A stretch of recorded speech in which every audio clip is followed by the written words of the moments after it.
In this lecture, we're gonna show how we can sort bill of material table by any properties that we want. So we have bill of material table here. We have item numbers.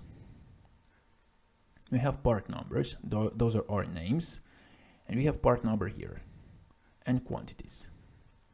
So we have a parts and sub-assemblies.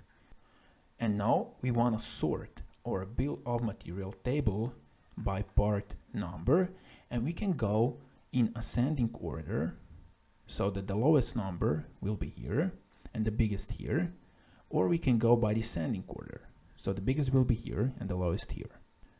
For example, you can have a column here, price, and then you can sort your table by price. So you can start with the most expensive one or the cheapest one. Depends what you want. So we have some numbers here, part numbers, 629475, and we want to sort this part number column in descending order.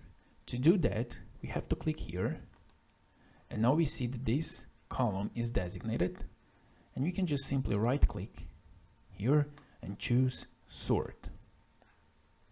We have this dialog box, and here we can sort by. We have the first layer of sort, we have second layer and the third layer. We're gonna only use the first one, and here we can choose. We can go by item number, part number, quantity, and so on. Here we can choose, we can go in descending order and ascending order. We're gonna choose sort by part number and in descending order, like this. And here at the bottom we have item numbers. Those are our item numbers. So we can choose here, do not change item numbers. We won't check this now, we're gonna show this later, and let's click OK. And now we see that the biggest part number we have here, and we have the lowest here. So we have 9, 7, 6, 5, 4, and 2. And this is how you can sort your bill of material table. Now we're gonna show how we can order our item numbers. Let's click above this table here, and here we have some options.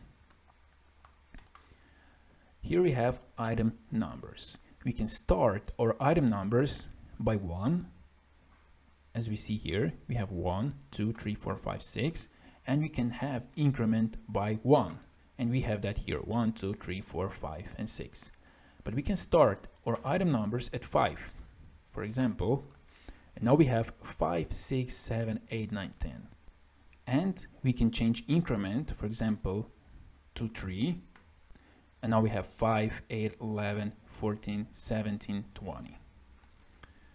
Let's go back to 1 and 1, like this. And here we have follow assembly order. What that means, when you create an assembly, you start with part 1. Then you got part 2, part 3, part 4, and so on. And if you want to see this order here, we can click this, follow assembly order, like this, and now we see assembly 1, assembly 2, sub-assembly 1, 2, 3, and 4.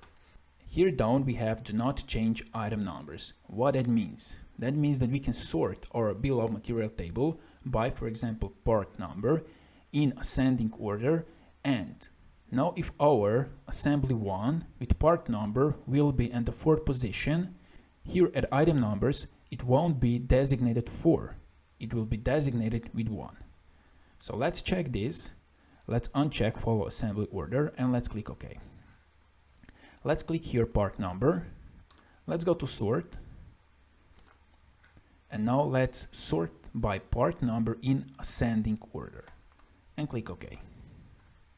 And now we see that assembly 1 always has item number 1, assembly 2 has item number 2, sub-assembly 3, 4, 5, and 6. So item numbers didn't change.